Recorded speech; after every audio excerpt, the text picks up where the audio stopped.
like to call to order the July 20th annual board meeting. I guess, do I ask to get this approved, the minutes? I don't know any of the rules here. Let's adopt the agenda I'm number here. 2. So can we get a motion to adopt the agenda? I move make that it. we adopt the agenda. Second. I second.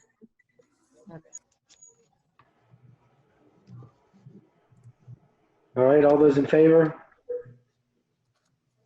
Lapine? Oh, gotta call roll. I'm gonna Yeah. call the roll for approval, okay?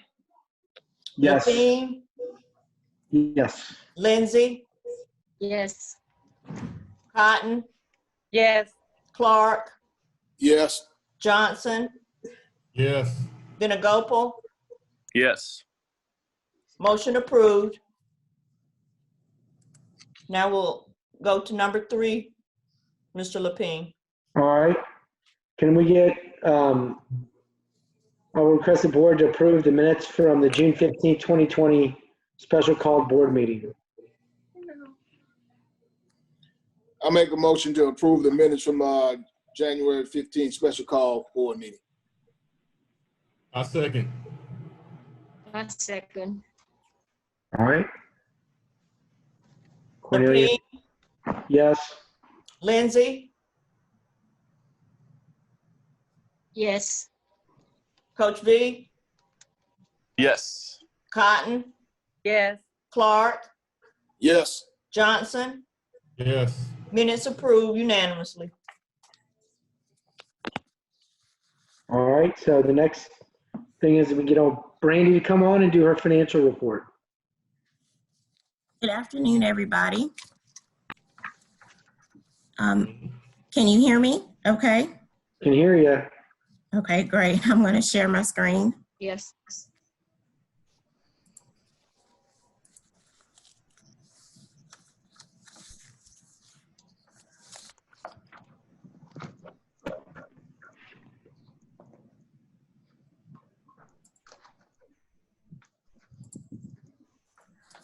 Can everybody see my screen okay? Yes. Okay, what I'm going to present to you today are a snapshot of the financials for the general fund as well as the enterprise fund for the 12 ended June 30th compared to this same time period, June 30th, 2019. Overall, we had total revenues of approximately $16.3 million compared to approximately $16.4 million when compared to last year. Our total general fund expenses were $16.4 million with compared to $15.4 million last year. You'll see here on your screen is a comparison of our revenues and expenses for our general fund. You'll note that our administrative revenues were up slightly, and that's on your left of your screen. And then obviously you'll notice here on the right, our programs revenue were down quite a bit. So let's take a look at our program revenue. This slide presents our program revenue monthly in comparison to last year. So you'll note, obviously for the months of March, April, May, and June, those program revenues were down quite a bit. Our total program revenue is down approximately 40%. And the biggest impact on the program revenue is we did have to refund back approximately $138,000 of refunds between March and June. The mass majority of that refund was related to rental refunds. In addition, when compared to last year for this time frame, I estimate that we had approximately $457,000 of lost program revenue. And when I say lost program revenue, meaning since we did not have our summer program and other after basketball and athletic programs, we did not obviously generate that revenue for those months. Are there any questions on that so far? So again, just to summarize, our overall revenues are down slightly. And again, the vast majority of that decrease is related to our program revenue. This slide here presents our general fund expenditures by month. Our total expenses are up approximately 6%. And those increases, I think we've discussed in previous meetings. And those increases again relate to payroll expenses. We did have increased custodial expenses as well as IT expenses. However, in the months of March, April, May, and June, even though our overall expenses were up for the year, you do see that we were able to decrease expenses during those months that our programs and our buildings were shut down.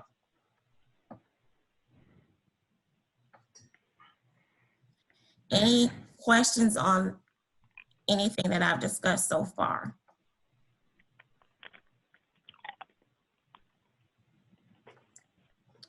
If not, I'll move on to our enterprise fund.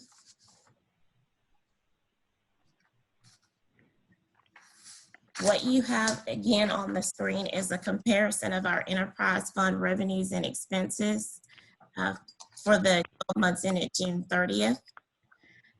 Overall revenues for our enterprise fund are up slightly, less than 1%. And the major reason for that increase is our green fees increased overall 11%. However, we are still seeing reductions in our cart rental revenues and our pro shop and concession sales. Overall expenses are up again 14%, and again those expense increases are related to payroll and benefit expenses, repairs and maintenance, and capital outlay expenses. Here you'll see a chart of our enterprise fund revenues monthly. You'll notice that for the first few months of the year, our enterprise revenues were down. However, the reason we're able to be up about 0.49% for the year are for the months of March, April, May, and June, as activity at our golf course increased, primarily related to COVID-19 shutdowns at other areas. What we did see for those months were increases in overall rounds of golf played at the golf course.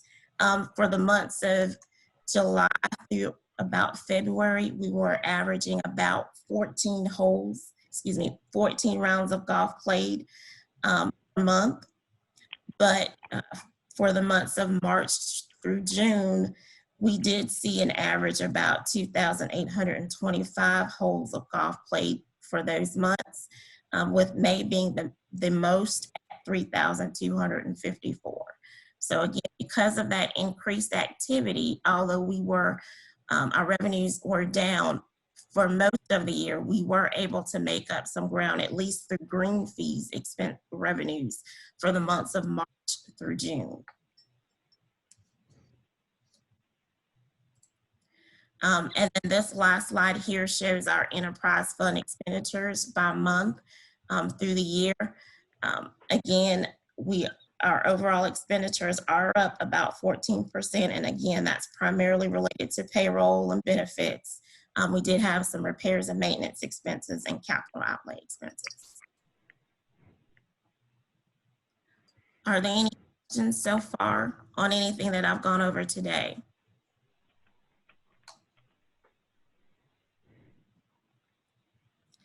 If not, that concludes my discussion on our financial report. Brandy, Yes. Mr. Clark, let me ask a question. I see you got noted here that we're going to turn over Upper Richland Community Center to Limerick. Actually, I think we have revised that agenda, so I don't know that we're going to have that discussion during this board meeting. Thank you. Commissioner Clark, this is Ms. Watson. We will be bringing this back to you in its totality, meaning the enterprise fund discussion for your September meeting, because we would like to also make a recommendation for increasing a small increase in fees and also identifying the ability to have additional revenue through the Upper Richland facility. So we'll bring that to you so you can see all the numbers and everything together at the September meeting. Okay, thank you. Yes, sir. All right. Thank you, Brandy. I guess we'll move on to new business. So, Brandy, I guess you're on tap to talk about our 2021 budget. Yes, hold, let me share my screen one more time.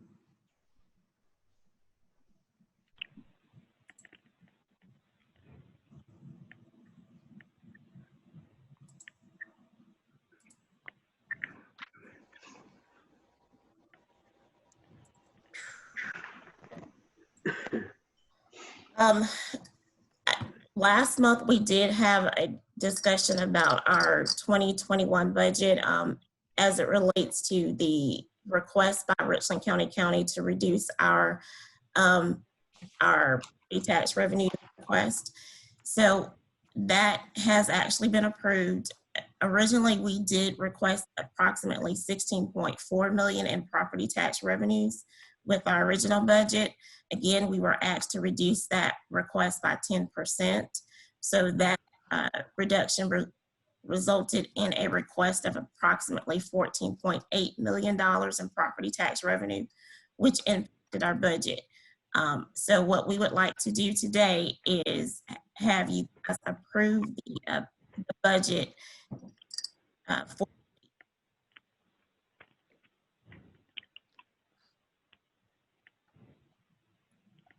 Brandy, you've broken up, sweetie.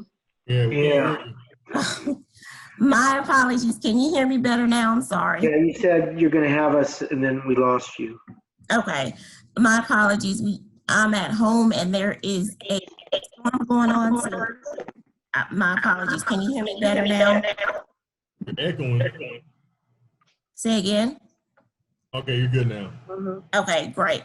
So what I said was what we would like to do today is have you guys formally approve our 2021 budget. We did discuss the decreases to our budget last month. So again, just to summarize again, we originally requested approximately 16.4 million in property tax revenues when we submitted our budget to the county. And that request resulted in a total budget of approximately $19 million. And subsequently asked to reduce that request by 10%. And so that 10% reduction resulted in approximately $14.8 million in property tax revenues, which then ultimately resulted in a total budget of approximately $18 million. That property tax revenue request that we submitted to the county has been approved. And so the last step for us is for you to formally approve the budget as we have provided to you in your board packet. Did everybody hear me? Yep. Okay, great. Yes. So I guess we formally need a motion or to do that. And then if we want to have a conversation, we can do that after the motion. Is that right?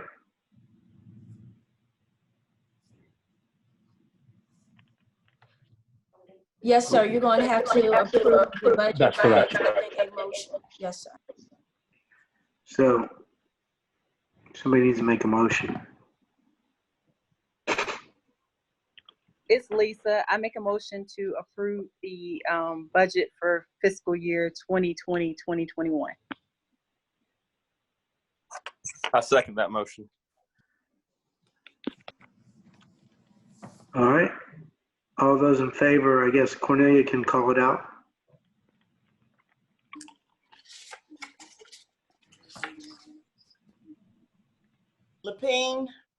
Yes. Lindsay, Yes. Coach V, Coach V, Yes. Yes. Cotton, Yes. Clark, Yes. Johnson. Yes. Motion approved unanimously.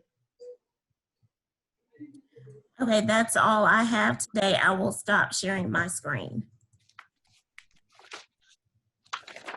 And my apologies for the sound. Okay. So, Lakia, we're not going to discuss the second bullet point, and we're just going to go to Jamie doing the annual report. Is that right? Yes, sir. The revised agenda, we'll come back with the other piece. So we'll now go to Jamie. First, I would like to say again to our public and to the members of the board, our chair and our officers, I just want to let you know that Brandy, along with her team, did a phenomenal job in pulling this budget together.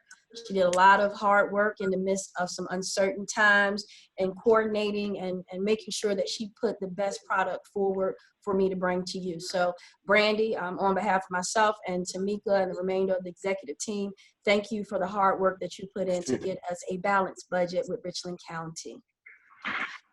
Thank you, ma'am. I appreciate all of your comments. All right, our next piece will be Jamie. Jamie will be presenting to you a high-level view of what have we accomplished over the last year. We feel that it's important that we provide not only our board, but the citizens with the progress that we have made over the 2020 year. We will be cleaning this document up and it will be provided to our citizens so that we can share with them all of the positive things that have occurred with Richland County Recreation Commission. Lastly, as an accredited agency, we are required by CAPRA to make sure that we present our annual report. So Jamie. Good afternoon, Mr. Chair, and to the rest of the board. I will be giving you a brief synopsis of the wonderful accomplishments that we have done from July 1, 2019 to June 30th, 2020. Can everyone hear me okay? Yes, ma'am. Yes. In our administrative division, our compensation study was completed. We updated our organizational chart and new pay bands were released July 1, 2019.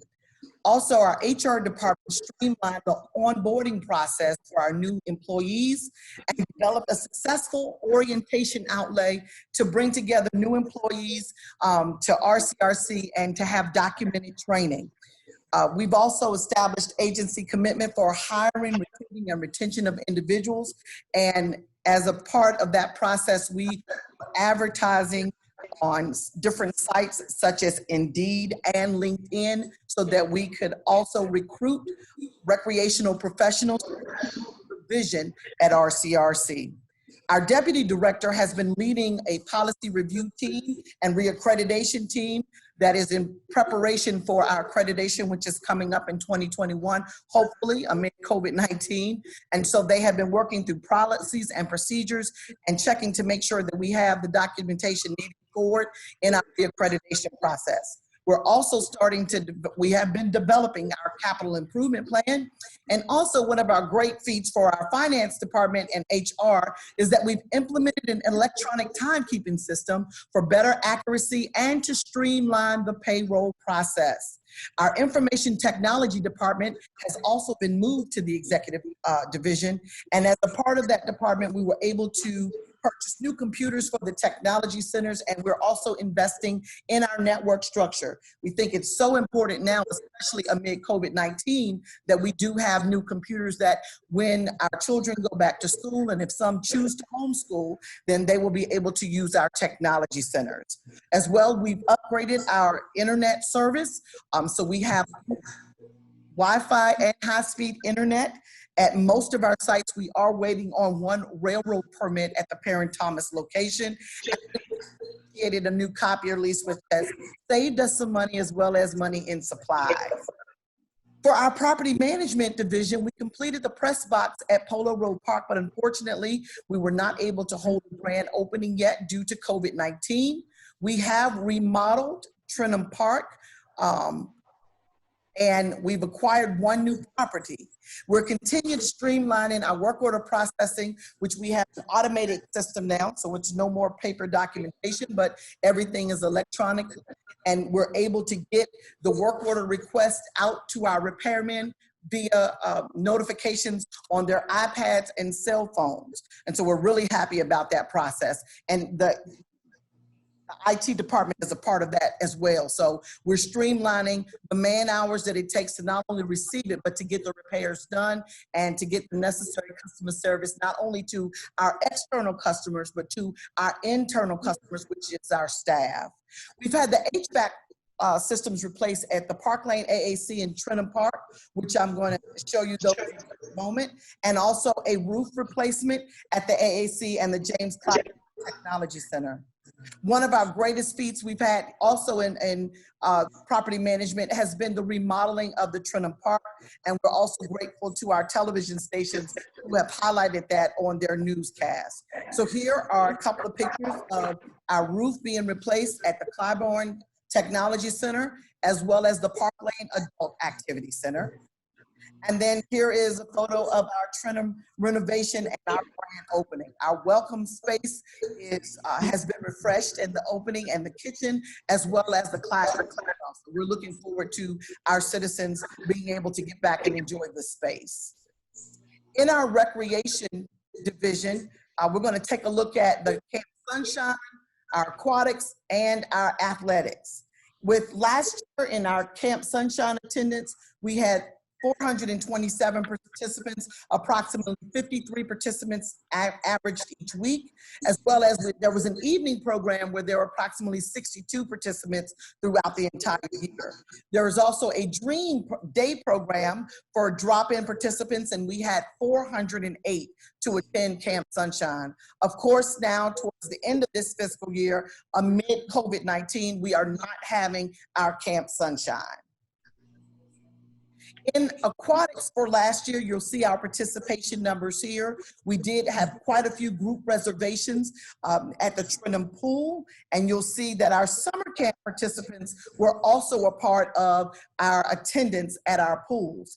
We were gracious enough to have an in-kind sponsor and we were able to receive $2,100, where we were able to offer 136 free swim lessons. So we're always grateful for all of our sponsors, and we'll talk a little bit more about them later on in the presentation. However, I would like to state that amid COVID-19 and with our recreation superintendent, along with our health and wellness coordinator and our aquatics manager, we are still seeing great numbers at our aquatics, even though we have limited the number of participants each hour. And that number is lower than the recommended number of the CDC, but they are practicing social distancing, as well as they are disinfecting each hour and after the participants get out of our pools. Roughly in a week, Trenton Pool is seeing approximately 238 participants, St. Andrews around 119, and Eastover, we have about 75 registrants a week amid COVID-19. So the beginning of our fiscal year, we're still seeing participants in our pools, and this year it is free. For our out of school time, last year during our fiscal year, the after school RCRC All-Stars was 5,724 participants, and our summer camp, Summer Mania, was 4,528. In our senior programming for parks, our arthritis exercise is at 4,117 participants. Bingo is 654, and line dancing is 523. I really want to just shout kudos because our arthritis exercise is taught by our staff. And so we see that we've had some changes with our independent contractors. We'll talk about that in just a few minutes. But our largest class for our seniors is our arthritis exercise. And so our staff must be doing an awesome job because these are our top senior programs in our parks and programming. For our rentals, our most rented facilities are the Adult Activity Center, and just amid COVID-19 in the spring, our new park superintendent has headed up some changes and painting and changing around some furniture there, so that when our citizens get back to our site, they'll be able to see the improvements that we're making. But our two most rented facilities is the Adult Activity Center and Garner's Ferry Adult Activity Center. Last year, in our fiscal year 2020, we had a total of 1,386 rentals, and that does not include any of our cancellations for COVID-19. And there were 31,408 total reservation hours. Our technology centers have revised their hours because we have noticed that the Richland County Public Library made a lot of renovations, and they are in 2 miles or less of our technology center. And so we have had at the Clybourne Center 2,602 participants, and in our Garner's Ferry Technology Center 126 participants. So you'll see that the impact of that, having the computer labs in the libraries, has also impacted us. So we revised our hours, but we are still getting great participation at our centers. In community relations, we are very proud that we are able to have volunteer hours. One of our greatest volunteer partners for the summer camp last year was the Urban League of Columbia. We had 52 counselors in training, which were youth ages 14 to 17, and it was a great partnership. There were 2,878 hours, which were completed over 8 weeks of those 52 counselors in training. This is a new program for RCRC, and that value of those work hours were over $71,000 in man hours. We also have had participation with service projects with the Boy Scouts Troop 576, Hertz Car Rental, Ridgeview High School, and again, the Urban League of Columbia. These service projects have included summer camp experience, after-school tutoring, the beautifying of our facilities, and even installing a lending library, and even our youth league coaching. So we have had a phenomenal amount of participation, and we're glad to reconnect the business community to RCRC. As a part of our community outreach, there was a family service day, and we have started to make some changes to our facilities along with property management. We began a volunteer service project with making over the after-school rooms in our after-school, the parks that have after-school programs. And so there were a total of 7 total volunteers, 21 total hours valued at over $500. And we're partnering with Lowe's, because what we found in looking at the renovation of the Richland County Library is that the space looks inclusive for the entire family. Sometimes our families will drop off their children for practice and will not stay. And so we're working on making improvements to our facilities, cosmetic of course, so that we can have our patrons to feel inclusive when they come to our sites. And so you'll notice if you ever get back into our facilities, that those after school programs are denoted with a blue wall, because we've started a partnership with Lowe's, and we're also working on one with Home Depot. In our marketing plan, we expanded our marketing to increase the number of participants. We were using Claire Morris Agency. She worked along with us, and we developed a marketing plan that included 13 newspapers, an Alpha outdoor billboard, as well as increasing our social media presence. And as a result of that, we have seen an increase of approximately 8 to 10% at several of our different events with using the different media that we selected as a part of our marketing plan. The last portion of my presentation is going to talk about our health and wellness, which, well, just before the last part, we go to special events. The health and wellness, I wanted to make mention of this because at the end of the fiscal year 2019, we ended all of our contracts with our independent instructors. As a result of that, we were still able to maintain and retain 32 instructors.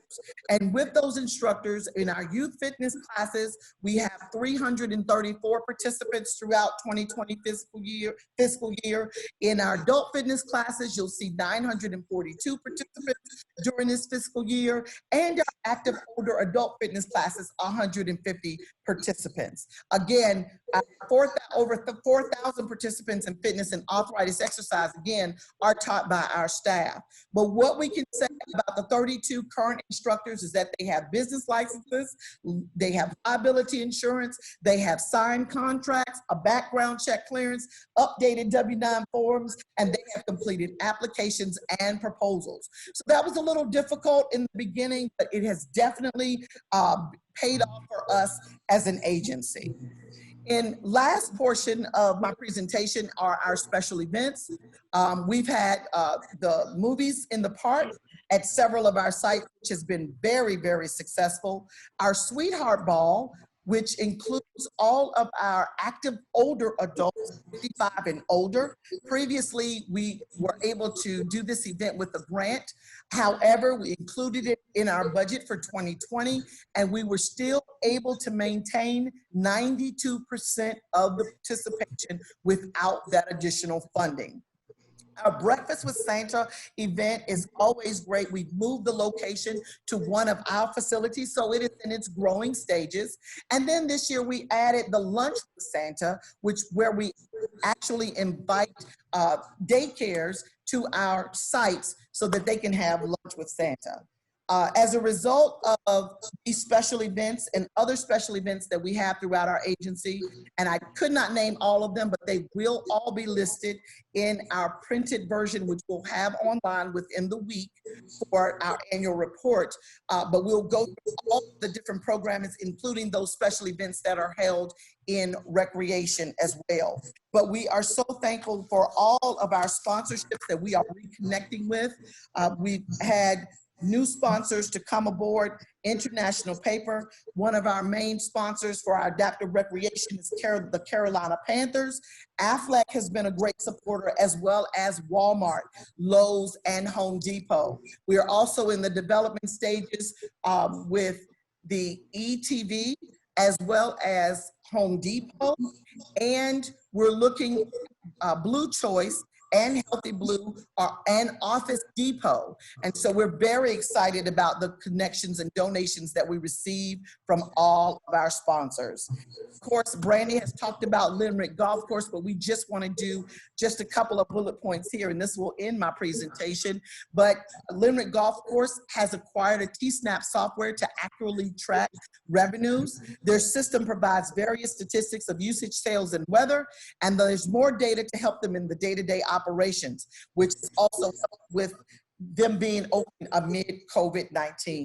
So this is just a brief synopsis of the great things that have been going on in RCRC fiscal year 2020. Thank you. Thank you, Jamie. I have As a we question. shared, this will be available to the public, and we are open for any questions that the board members may have. Thank you, Jamie, for your work in pulling this together. That was great. I have a question. Yes, Hello? ma'am. I have a question. In your report, you said that we acquire new property. What new property did we acquire? I was about to bring that up in my report, but I'll do it right now. We were approached by Richland 2 School District last year regarding a piece of property that they owned off of Decker Boulevard, off of Brookfield, near the high school. I will have a packet so you all can see it. It's a little over 30 acres, and it was transferred to us. We closed on the property 2 weeks ago, and we'll be working to develop concepts. And the county has also expressed an interest because there is no park facility outside of Forest Acres, Forest Lakes, which we know will close due to the school's renovation. So we're looking forward to being able to develop this property, and Commissioner Lindsay, you'll be a part of that process, and you'll actually get to see it as it goes forward. But we did want to make you aware that we have, and this is actually a good piece of property, because some of the properties we get, you really can't do anything with it. This is a very good piece that we think will benefit that community.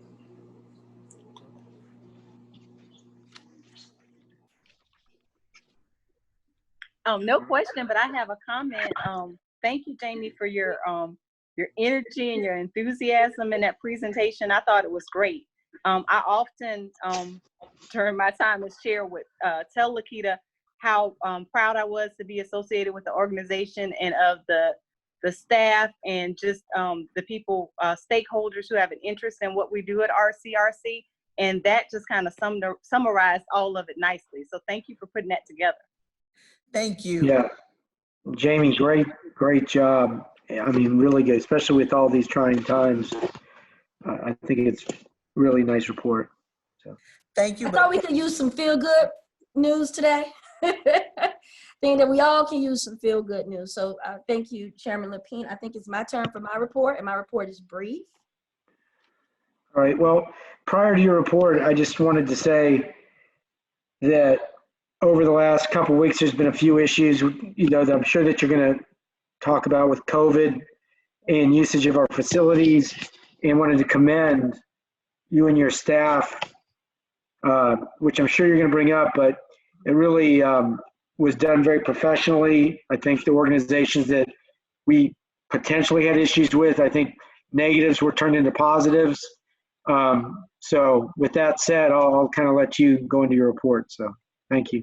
Thank you. So he started off a great 2 weeks as chair, guys.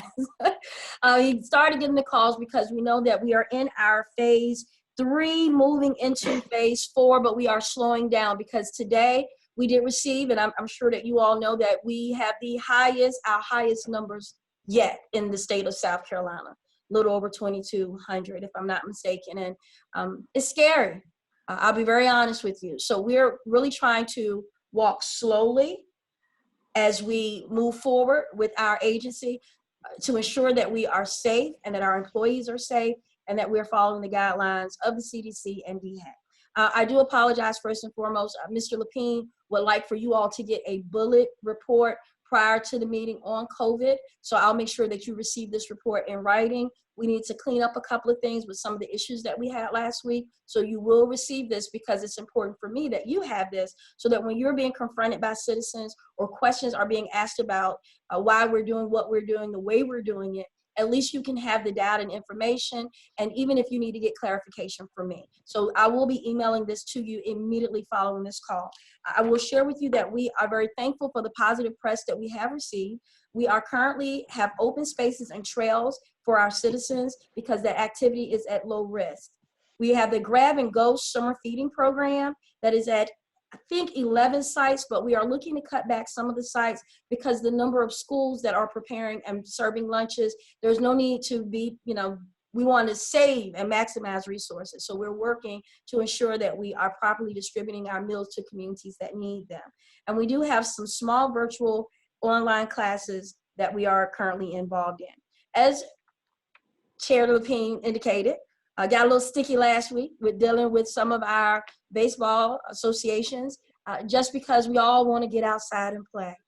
We as Parks and Rec professionals, we want you outside to play. We all about the play, but we also respect that this is a highly contagious disease that is being spread through our county at the highest rate than any county in the state of South Carolina. I'm just saying, our numbers are not where I'm comfortable enough to open us completely back up. But this is what we have done, and you will have this report. As Jamie indicated, we opened up the pools. Only reason that we did so is because we knew we could do so safely, following the CDC guidelines, and we did not have any camp this summer. And what I was feeling as your ED and as a parent is that we had a lot of children that don't have money to go places and to get to go out and travel for vacation. And we know that travel is down. So wherever I can safely open up so that our young people can get out and play, that's where we are. It's going great. No issues, knock on wood, no positive cases. Matt Krishman, along with Kareem Evans, are doing a phenomenal job with our lifeguards and pool managers, making sure our pool is safe. In addition, we have opened up single tennis play, and we are working right now with our athletic association. So this is what the issue was. We had observed parents not wearing masks as spectators at our facilities during the baseball games and practices. This was a requirement that we identified as an agency for all of our groups because of the COVID-19. So once this was brought to our attention, we contacted the leagues. Thank you, Mr. Lapine, for taking the time out your busy day to answer some of those calls. But we were able to work together with them, press upon them the importance of health, wellness, and safety. And so we have seen this turn to a positive, meaning that we have the coaches have their masks, the spectators are practicing social distancing. But when you go past there, it's very difficult to tell if it's a family. But families are allowed to be together and not social distance because they come from the same household. So right now, our pools, our tennis courts, our golf courts, as well as our athletic facilities are currently open. Staff is working diligently. We still are on modified schedules, those for us that can work from home. But for the majority of the team, we have slowly started coming back into the office. But I will be very honest with you, and why I'm not rushing the pushback to get people in. We don't know what the schools are going to do at this point. So we're closely monitoring that because we're looking at 3 different scenarios so that we, regardless, will have some type of program where our parents can bring their children. But we don't know. But we're standing here, we're working closely with the county as well as the library system and making sure that we offer as many safe options for our young people. That concludes my report, Mr. Lapine. As I shared with you all, I will send you this written document immediately following this meeting. It will also be posted on our website so that citizens can have access to it. I just would like to, again, thank all of my team members. Some people have not stopped. IT cannot stop because it has to keep going. Property management is still cutting grass. Finance, everyone is still doing what we can do, and I'm very proud of this team because we haven't dropped the ball. So that's not about me. That's about the people that I serve, and I appreciate you guys. Yeah, and just I yeah. Go ahead. have a question Yeah, go ahead. regarding, okay. I need to know, are the employees at Limerick Golf Course wearing face masks? It is a part of their responsibilities that has been written. I had not received a report that they weren't, but I will follow up to see if anything has changed. Okay. Please do, because I had a report that they are not wearing it.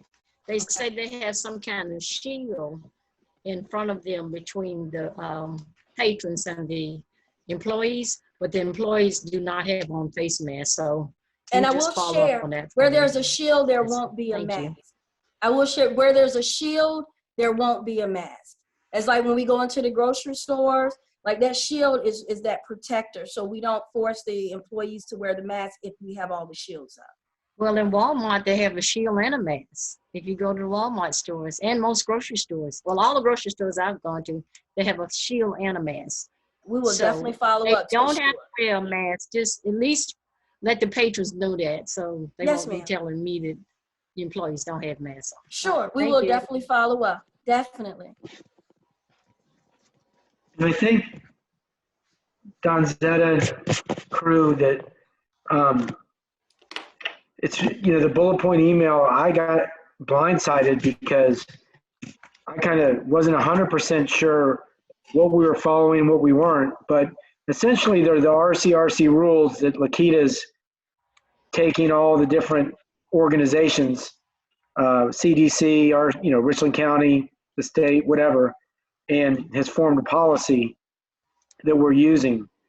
And and I think it was very good that the way that it was handled. And so once again, I do appreciate the way you handled that, Lakita, so thanks. Yes, sir. I appreciate you as well for having to take that call. And I will share with the remainder of the board members, it is my goal to keep them from calling you. It's my goal to make sure that I'm that front line, that I'm getting those hits so that when you can, or especially while you're at work, of course, you're going to take the call because your phone is going to ring, but feel confident in knowing that if you contact me, I will, between myself and my staff, make sure that we do our follow-up because we don't want it to disturb what you're trying to do during your regular day. But you will have this document and it will be online. So this way you will be able to answer those questions and you're not getting blindsided. Now you may get one, I will share it. We did get a complaint about Hopkins Pool not being open this summer. We could not open up Hopkins this summer, Ms. Lindsley, and Mr. Johnson. That is not open. I'm glad it's not open. You won't get a complaint on me from that. But we I don't, have, you know, we got to do some real the work risk over and the next everything. year. Yeah, it doesn't need to be open yet. Yeah. Thanks. Over the next year, we need to do some real work in determining the direction that we want to go in with the pool because it requires a lot of work. And last year we spent a lot of funds just running the water because of the cracks. So I did want to share that with you because I am getting concerns from citizens. This is not something that I just avoided. Just unfortunately, we have X amount of dollars. They go X far. So this is something that we are looking to do a feasibility study to see what can we do and are there any other funds available for us to come and do a major renovation. Okay. That concludes my report, sir. All right. So that's all. That's your report. So I guess we have to talk about the next step, the ballot referendum. Is that right? No, sir, Mr. Lapine. That was not on the revised agenda. Next is the gavel presentation. Oh, well, I don't have a gavel, so we don't have to do that. I got it. We got the I know this Yeah, is Lisa never virtual. gave it to me. Past Thanks, Chairman Lisa. Cotton. On behalf of the Board of Directors for the Richland County Recreation Commission, the employees of the Recreation Commission, we would like to thank you for your leadership over the last year, where you were able to carry us through my second year as your ED. I truly appreciate the conversations, the positive attitude, the way that you ran the meetings. You know, you came right behind the two chairs like it wasn't anything. And I appreciated that. And I'm sure that they did too. You guys don't miss a beat. You are appreciated, Miss Cotton, and I wish you nothing but the best. I know you're here with us until, so we will keep this for you, but you can come by and get it or we can ship it to you, but it's your gavel as you close out your chairmanship. So again, hurrah. Thank you. That's beautiful. Thank I want to personally thank Ms. Cotton. She's been so easy to work with. Rob, okay? Ms. Cotton has been so easy to work with, okay? How about me? Oh, yes, you were too. You know, I want Mr. Lapine to follow in those footsteps, okay? Oh. Thank you. Hey. Thank you, Cornelia. Cornelia, I don't follow. I'm a trailblazer. I have to lead my own way. You know what? I believe you. We already know. We already know. Thank you. Thank you. But I guess you could now take a motion to go into executive session. Is that how this works? Yeah, I guess I got one question though before we do, because usually when we come out, how much longer do we want to? I guess we should wait till we get to phase 4 and then talk to commissioners if we want to do these meetings in back in our public, because I know Thomas is hungry and he told me so he wants to eat. So. And August is your month off, so we can spend the month of August looking at the data. We're doing some new things over there in the building across the street for your spaces. So that'll give us some time for social distancing. We're doing some straightening up some things.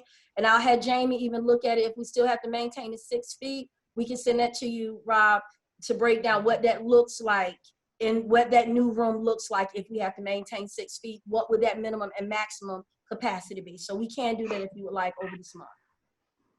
Yeah, I just feel like that the public probably has stuff to talk about, or like is there a way to bring the public into the Zoom meeting, or is that? Yes, sir. There are public people on this call. Okay, good. Yes, all it's right. advertised and put out. You just don't hear them or see them because Jamie's controlling that portion behind the scenes. Okay, so if they wanted to say something, could we add a public input to the Zoom meeting? They have access to the chat and the Q&A at the bottom. So if there are any individuals from the public that are on this call, they can type into that chat or that Q&A, and then Jamie or myself would read it out to you. But we will make that a little clearer if we don't come back in September, so that you know and citizens know. But yes, sir, this goes out to everyone. Yeah, and just I did get an email that I forwarded on to everybody about seeing if we can either get the county, city, or whomever, or us to help fix the potholes at the boat ramp down there off Rosewood. And a lot of the boaters were saying what a great facility it is, but trying to get the boats in right now with the potholes and whatnot, it's making it very difficult. So I forward that on to Lakita too. Okay, And I got it. all right. Rosewood. And so, yeah, I'll follow up and All right. All right. So with that said, can I get a motion to move into executive session? I make the motion that we move into executive session. All those in, is there a second? Second. Thank you. All right, Cornelia. All right, Lapine, Yeah. Lindsay, Yes. Coach V, Coach Yes. V, Yes. Cotton, Yes. Clark, Yes. Johnson, Yes. Johnson. Yes. Okay. Yeah. Motion approved. We're on 4021 Monticello Road. Motion approved unanimously to move into executive session for legal consultation.